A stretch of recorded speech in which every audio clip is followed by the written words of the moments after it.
Hi, my name is Jane Brink, and I'm a regional ombudsman with the Office of Ombudsman for Long-Term Care.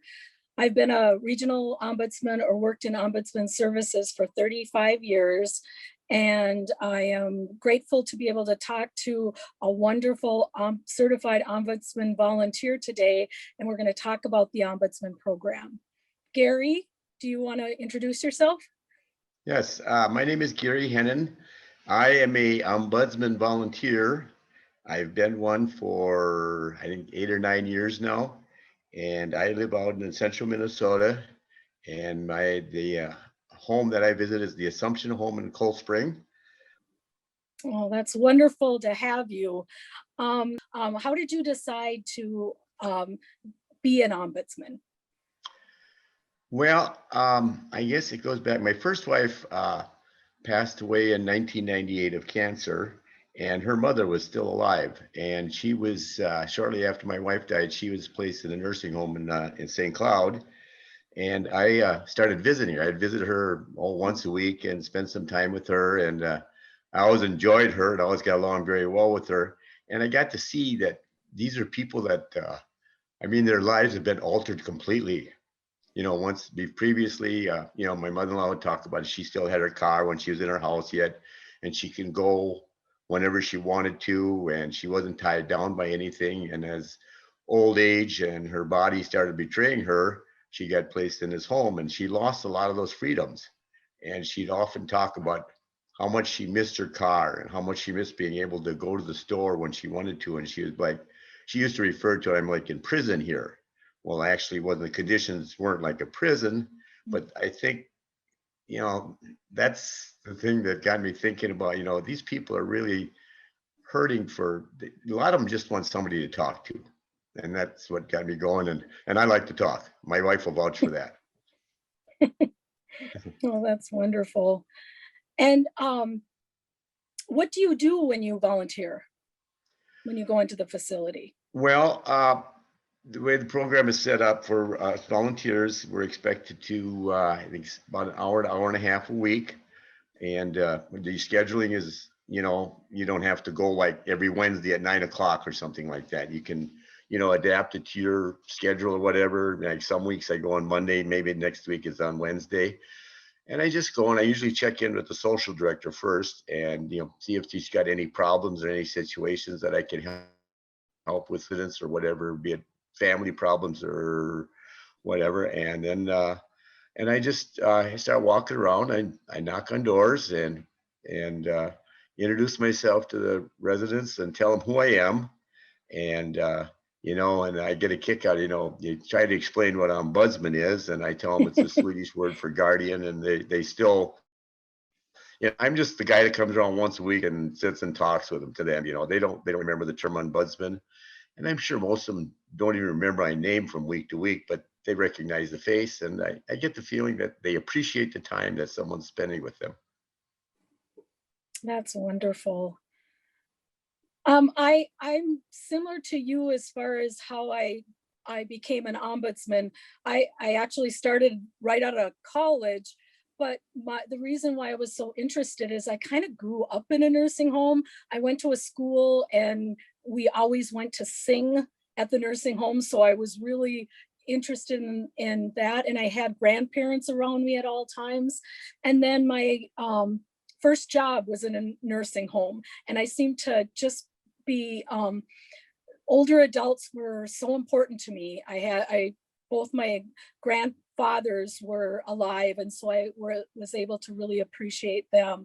So it was when my grandfather went into a nursing home and he had Alzheimer's disease, I saw how painful it was sometimes for him to just communicate with others. And it seemed like some of the things people just didn't know what was important to him and things that would help him. And so I was attracted to being able to be an advocate and let people know, that this person has Alzheimer's, but he also is a person with a history and a lot of different things. And if we could find out what they wanted and communicate what they were trying to communicate when they were hollering out, things like that, we could help them have a better life. So that was one of the things that I was attracted to be an ombudsman.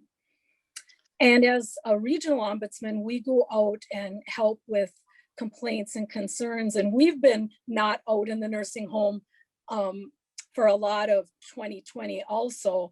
And that's been challenging. It's been different because it's all virtual and telephone calls, but we've been very busy. Now we're back into the nursing homes, and it's wonderful because you don't realize that you learn a lot about how people's lives are by their physical environment. And we didn't have that during COVID. So we go out and help people with concerns and problems and try to help them resolve those problems the way they want to resolve the problems. So it's a challenge, but it's probably it's the best job I've ever had. And I always feel like it's very meaningful. It's work to help your neighbors and friends that are older in your community. Another thing that I enjoy about this, visiting these people, a lot of cases you get to meet the family members too. And, you get to talk to them. And then after you visit with the resident, maybe you go out in the hall and you talk to the family member and see how they feel about how mom or dad is doing or whatever. And one of the very interesting man that I had a chance to spend, he lived about 3 or 4 years while visiting.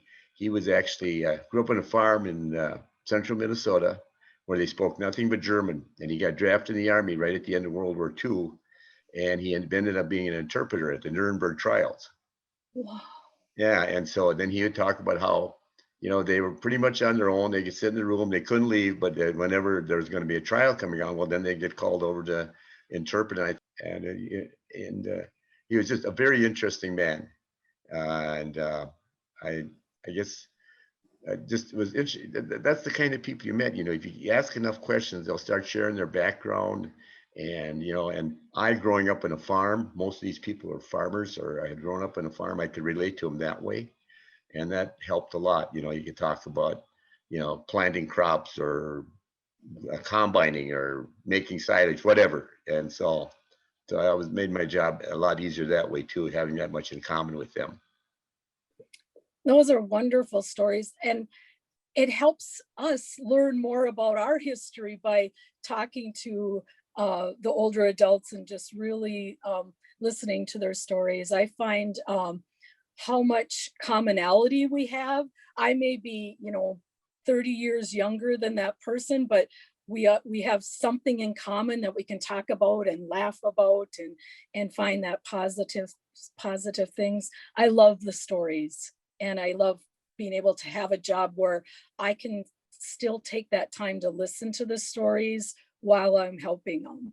Like I said before, I really enjoy doing the visiting, and I'm looking forward again to the day when I can go back and visit these people face to face. And like I said, I know I'm going to be meeting a bunch of new people and all that. And it just gives me a sense of good feeling to be able to do this. We're so lucky to have you visiting, and the residents at Assumption are very lucky too. Well, I think we want to, as an ombudsman program, to thank and congratulate all the older adults for Older Adults Awareness Month. And I am very honored to be able to talk to you folks, and especially Gary. And I appreciate everything that we're able to do for the people we support. Same for you, Jane. I appreciate what you do. And best to you.